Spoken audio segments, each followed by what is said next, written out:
Olá, meus queridos alunos. Então, vamos dar início à nossa aula de Geografia de hoje. Para começar, eu vou lembrar que hoje é o dia de mandar as fotos da página 114 e 115 do livro 1, ok? Que ficaram para hoje. E agora, nós vamos dar início ao módulo 5 de Geografia no livro 2. O módulo é o território brasileiro. Então, abra na página 64 do livro 2 e vamos começar. Vamos começar observando a imagem de abertura do módulo. O que eu posso perceber nessa imagem de abertura? O que nós temos aqui? A América do Sul, correto? Mas preste atenção. Olha quanta coisa diferente nós temos aqui, né? Temos várias imagens. Vamos responder a essas perguntinhas que nós temos aqui? Então, vamos lá. O que é representado na imagem acima? A América do Sul. Dentro do mapa, há algumas figuras diferenciando cada país. Você sabe o que elas representam? Essas figuras representam as bandeiras de cada país que forma a América do Sul. Qual é a maior figura dentro do mapa? É da bandeira do Brasil, correto? Agora nós vamos para a página 65. Para começar, observe a imagem a seguir. Então, vamos lá. Essa é a imagem. Essa imagem representa a Tríplice Fronteira. A Tríplice Fronteira, ela é cortada pelo rio Iguaçu e pelo rio Paraná. E ela faz a divisão, né?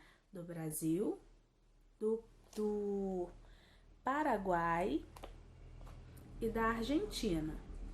Então, Brasil, Paraguai e Argentina. Então, a Tríplice Fronteira é essa divisão desses três países, ok? Por isso, Tríplice Fronteira. Número 1. Você consegue identificar alguma das bandeiras na imagem? Quais? Então, nós temos a bandeira do Brasil, a bandeira do Paraguai e a bandeira da Argentina. Na sua opinião, por que as bandeiras estão posicionadas dessa forma? Porque cada bandeira está dentro do território desse país, né? Cada bandeira está sobre o território que ela representa.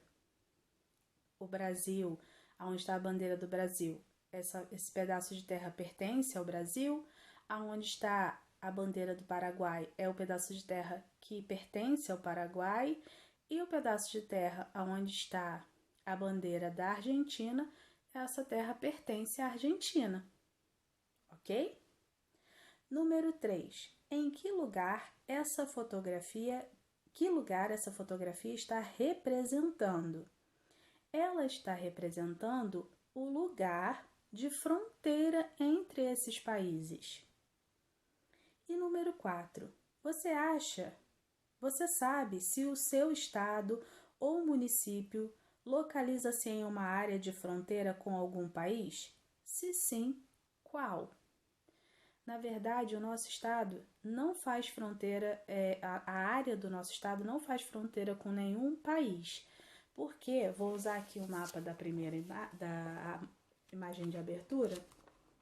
Aqui, desse lado de cá, são as fronteiras, certo?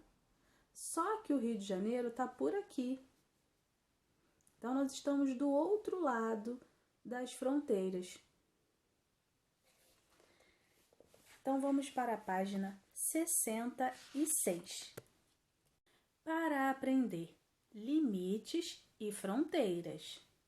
Você sabia que o Brasil é o terceiro maior país do continente americano e o quinto do mundo em extensão territorial? Veja os dados do gráfico. Então, nós temos um gráfico aqui nessa página. Vou tentar mostrar bem. Aqui. O maior é a Rússia. O segundo maior do mundo, né? É o Canadá. O terceiro é os Estados Unidos. O quarto é a China. E o quinto, o Brasil. Mas da América, o maior é o Canadá, o segundo maior é os Estados Unidos e o terceiro é o Brasil. Vamos dar continuidade. O território de um país é definido pelos seus limites. Em um mapa, os limites são traçados por linhas imaginárias. Muitos dos limites entre o Brasil e os países vizinhos são estabelecidos por elementos naturais. Observando o mapa abaixo, é possível identificar os limites terrestres e marítimos do Brasil. Na América do Sul, o Brasil só não tem limite com o Chile e o Equador. No mapa também pode-se observar os 4 pontos extremos do país. Então, nesse mapa que você tem na página 66, ele está um pouquinho pequeno, talvez não dê para mostrar aqui. Não vai dar para entender. Então, eu tenho essa reta cinza aí que mostra os extremos do Brasil. Os 4 extremos, ok? Então, eu tenho o ponto mais setentrional, o ponto mais ocidental, o ponto mais meridional e o ponto mais oriental. E aí eu tenho os países que fazem limite com o Brasil. Então eu tenho Guiana Francesa, Suriname, Guiana, Venezuela, Colômbia, Peru, Bolívia, Paraguai, Uruguai e Argentina. E eu vejo na extremidadezinha, que não faz limite com o Brasil, o Chile e o Equador. A palavra fronteira muitas vezes é usada como sinônimo de limite, mas é importante entender que são conceitos diferentes. Fronteiras são faixas de terra que se estendem ao longo dos limites dos países. Geralmente, são áreas habitadas onde os moradores se relacionam e podem circular de acordo com algumas regras combinadas entre os governos. Então, assim, quando um país tem limite com o Brasil, por exemplo, nesse limite nós temos as fronteiras, que são divisões de terra. Os limites são divisões de linhas imaginárias. Então, essa é a diferença entre limites e fronteiras. Agora eu tenho assim, qual é a diferença entre limite e fronteira? Limite é a linha imaginária que define o território de um país. Então, vamos lá. Limite é a linha imaginária que define o território de um país. E a fronteira é a faixa de terra que se estende ao longo dos limites dos países. Ok? Agora, nós vamos para a página 67. Os limites do território brasileiro ao longo da história. Os limites do Brasil e dos estados nem sempre foram como aparecem atualmente. Eles foram definidos ao longo do processo de ocupação e povoamento do continente sul-americano. Pode-se dizer que o primeiro limite conhecido das terras que hoje chamamos de Brasil surgiu quando foi estabelecido o Tratado de Tordesilhas, em 1494. Com esse tratado, as terras do continente foram divididas entre espanhóis e portugueses, que disputavam o domínio sobre elas. A primeira divisão interna da parte dominada pelos portugueses foi feita a partir da doação das capitanias hereditárias em 1534, no século XVI. Cada capitania foi entregue a uma pessoa, donatário, que, nomeada pelo rei de Portugal, passou a ser responsável pelo seu desenvolvimento e proteção. Parte dos ganhos obtidos em cada capitania devia ser enviada a Portugal. Observe o mapa. Então vamos lá. O Tratado de Tordesilhas era um tratado entre Portugal e Espanha, que dizia que toda a terra encontrada por um ou pelo outro, né, ou Portugal ou por Espanha, metade era de Portugal e metade era da Espanha. Então, quando os portugueses chegaram ao Brasil, descobriram o Brasil, foi feita essa divisão. Quando essa divisão foi feita, tá aí embaixo, né, o mapinha mostrando a parte que ficou para Portugal. A outra parte ficou para a Espanha. Durante o Tratado de Tordesilhas, como o rei não tinha como cuidar de Portugal e do Brasil, ele dividiu em faixas de terra esse território, que ele chamou de capitanias hereditárias. O que eram essas capitanias hereditárias? Eram essas faixas de terra que o rei ele doava, né? Ele deixava uma família, uma pessoa responsável por aquela terra, para que ele fizesse plantações, né? Para que ele conseguisse lucros, extrair lucros daquela terra. Então, algumas famílias eram os donatários, né? Os donatários eram essas pessoas responsáveis por essas terras, e o que essas capitanias lucravam, a terra pertencia ao rei, tá? É importante deixar claro que ele emprestava só, porque as terras pertenciam ao rei. Esse donatário, ele não era dono de verdade. Ele era só a pessoa que cuidava dessa terra, que tinha que trabalhar nessa terra para gerar lucros. E boa parte desses lucros voltava para o rei, né? Era dado para o rei. Então vamos aí a essa imagem que nós temos das capitanias hereditárias, dessas faixas de terra, né? Para que eu possa explicar um pouquinho melhor. Esse assunto do Tratado de Tordesilhas e dos donatários vai ser mais explorado, né, na nossa matéria de história, ok? Então vamos lá. O Brasil tinha o domínio dessa área aqui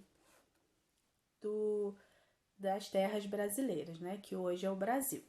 Então, nós tínhamos as capitanias hereditárias do Maranhão, Ceará, Rio Grande, Itamaracá, Pernambuco, Baía de Todos os Santos, Ilhéus, Porto Seguro, Espírito Santo, São Tomé, São Vicente, Santo Amaro, São Vicente e Santana, ok? Então, cada lugar desse pertencia a um donatário. Os portugueses chegaram à América em 1500 e inicialmente fixaram-se no litoral, com a função de povoar as vilas e instalações de engenhos de cana-de-açúcar. Com o passar do tempo, novas áreas no interior do continente foram ocupadas, onde se desenvolveram outras atividades econômicas como a pecuária e a mineração. Essas atividades impulsionaram a formação de diversos povoados que ultrapassavam a divisão estabelecida pelo Tratado de Tordesilhas. Então, foi assim que os portugueses começaram a tomar esse espaço que pertencia à Espanha. Foi assim que o Brasil ficou do tamanho que ele é hoje, né? Eles foram tomando esse espaço aos poucos. já que os espanhóis não conseguiam estabelecer, né, esses limites do Tratado de Tordesilhas. Os portugueses foram indo, tomando aos poucos esses pedaços de terra. Vamos para a página 68. No entanto, muitas capitanias não geravam ganhos significativos para Portugal, e os donatários encontravam diversas complicações para administrá-las, como a falta de conhecimento do território, as dificuldades de comunicação com o governo português, por conta da distância, né? E naquela época não existia correio, não existia avião, então essa comunicação ficava muito difícil, e a resistência de muitos indígenas, já que os primeiros escravizados, né, foram os indígenas, mas eles eram muito resistentes. E muitas vezes eles voltavam no meio da noite para botar fogo lá nas fazendas, né? E isso trazia muita dificuldade para os donatários para manter as capitanias. Os indígenas que não aceitaram tranquilamente a ocupação portuguesa nas terras habitadas por eles. Afinal de contas, as terras eram deles. Esses portugueses chegaram e tomaram conta, assim, sem pedir licença, né? Aos poucos, as capitanias foram extintas e seus limites alterados, incluindo as áreas ocupadas no interior do continente. Em 1822, no século XIX, a independência do Brasil em relação a Portugal e as capitanias foram transformadas em províncias, com a alteração de seus limites. Então, depois da independência do Brasil, também foram alterados os limites, também mudou, né? Foram mudando esses limites dessas capitanias, né? Elas deixaram de ser capitanias e passaram a ser províncias. Ao longo do século XIX e XX, os limites do território que hoje conhecemos como Brasil foram estabelecidos por meio de acordos e tratados. Em 1889, o Brasil deixou de ser um império, governado por um imperador, e passou a ser uma república, governado por um presidente. Com isso, as províncias passaram a ser chamadas de estados. Observe nos mapas abaixo as províncias em 1822 e os estados em 1945. Então, vamos observar aqui a diferença entre as províncias e os estados. Mudou bastante, não mudou? Olha o tamanho, olha a distribuição. Ficou bem diferente. Mas não pense que as mudanças acabaram aí não, ok? Houveram mais mudanças ao longo do tempo. Esses são dois mapas bem antigos, né? Um de 1822 e outro de 1945. Compare os mapas do Brasil que estão nessa página. Que diferenças você identifica? Eu vou pedir para que você dê uma pausa nesse vídeo e procure. Não precisa escrever ainda, ok? Eu quero só que você observe as diferenças entre esses dois mapas. Então, dá uma pausa no vídeo. Então, vamos lá. Eu vou citar algumas diferenças. Você pode notar que o Amazonas, né? Parte do Amazonas, o Amazonas não era dividido e era chamado de Grão-Pará, né? Não tinha ali o território do Rio Branco, território do Amapá, certo? E lá embaixo você pode perceber que tem uma província de Cisplatina, que atualmente é o Uruguai. Então, você vai ver que lá na divisão política de 1945, Cisplatina já não faz mais parte do Brasil, porque agora ela é o Uruguai.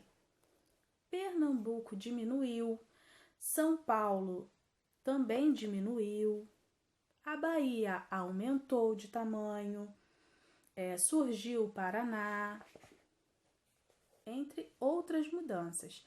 Se você percebeu alguma mudança que eu não citei, você pode mandar para a tia, ok? Mas assim, eu disse aqui a maioria das mudanças que ocorreu, que são mais visíveis, tá bom? Então, nós vamos agora para a página 69. A integração do território. A grande extensão territorial do Brasil foi um fator que dificultou a sua administração desde o período colonial. Os povoados, vilas e cidades localizavam-se ao longo do extenso litoral e não se comunicavam uns com os outros. A ligação entre as partes do território era feita principalmente por caminhos de terra, onde transitavam animais de carga, e pelo transporte marítimo no litoral e nos rios. Então, como o litoral do Brasil é bem extenso, é bem grande, os povoados, as vilas eram muito distantes uma da outra. Então, essa comunicação, entre uma vila e outra, entre um povoado e outro, ou uma cidade e outra, era muito difícil. E só era feita por carroças, por caminhos de carroças de animais, ou pelo mar ou pelos rios. Então, isso levava algum tempo para haver essa comunicação, o que dificultava a administração. Uma maior integração do território ocorreu com a abertura de ferrovias e posteriormente de estradas e o desenvolvimento do transporte rodoviário, a partir do século XX. Isso possibilitou o aumento no deslocamento de pessoas e de mercadorias. Atualmente, a diversidade de meios de transporte e de comunicação intensificou a integração do território. Então, com essas mudanças, com a ferrovia, com a rodovia, com o transporte rodoviário, isso facilitou essa comunicação que antes não existia, ou que existia de uma forma bem precária e bem difícil de se fazer. A partir disso, eu vou deixar para a próxima aula de geografia esse exercício aí, o complete a frase. Complete a frase a seguir com as palavras que se encontram no quadro. Então, esse vai ser o nosso exercício para a aula de quinta-feira da semana que vem de geografia, ok? Então, um beijo para vocês e até amanhã!